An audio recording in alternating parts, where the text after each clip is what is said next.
Vous savez, dans l'histoire de la nutrition, il y a eu 2 conférences internationales. La première conférence internationale, il y a eu en 1994, et les orientations stratégiques étaient la lutte contre les carences en micronutriments.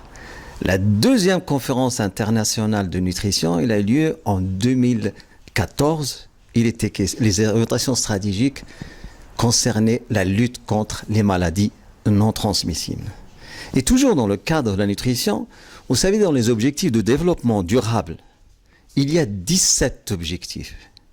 Et parmi les 12 objectifs de ces 17 objectifs, ils font mention de la nutrition. Pour vous dire à quel point la nutrition est importante et à quel point je suis heureux quand dans le cadre de cet événement cet événement important qu'organise la Ligue marocaine de lutte contre le diabète, la nutrition est omniprésente.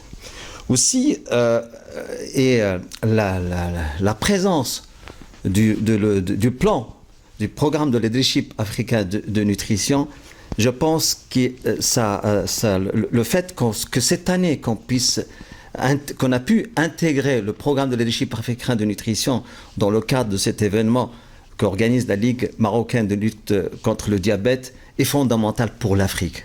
Pourquoi ? Parce que nous sommes à notre 7e programme de leadership africain de nutrition. Et dans le cadre de ce programme de nutrition, qu'est-ce qu'on fait ? On fait un transfert de savoir-faire.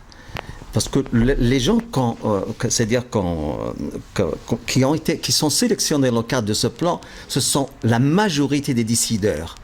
Et lors de cette formation qu'ils acquièrent lors de cette formation, à retour dans leur pays, l'objectif c'est qu'ils puissent mettre la nutrition au cœur des priorités de priorités gouvernementales.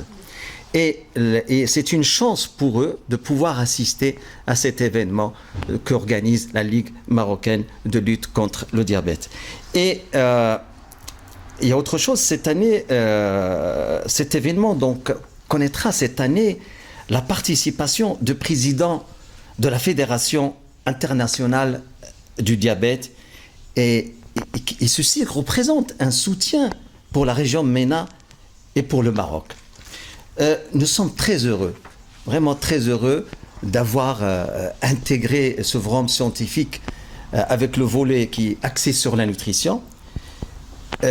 J'ajoute aussi que lors de cette journée, il y aura donc, plutôt lors de cet événement, il y aura une journée dédiée à ce qu'on appelle Iron Day, ce qu'on appelle la journée fer. Et lors de cette journée qui aura lieu donc le 8 juillet, on va pour la première fois, donc diffuser les résultats d'une étude nationale sur la biodisponibilité du fer. Et ce travail, bien sûr, il a été fait en collaboration avec le ministère de la Santé, en collaboration avec le ministère de l'Agriculture, avec les minotiers et bien sûr avec tous nos partenaires des autres, c'est-à-dire des chercheurs des universités, notamment l'université Ibn Tufayl.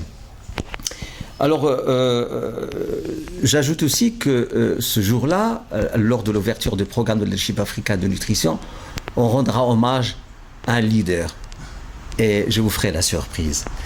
Et je tiens donc à remercier la Ligue pour l'organisation de cet événement important, la Société marocaine de nutrition et de santé environnement, et aussi l'Université internationale Aboul Khassis, le ministère de la Santé, l'ONSA, et je souhaite bonne chance à cet événement.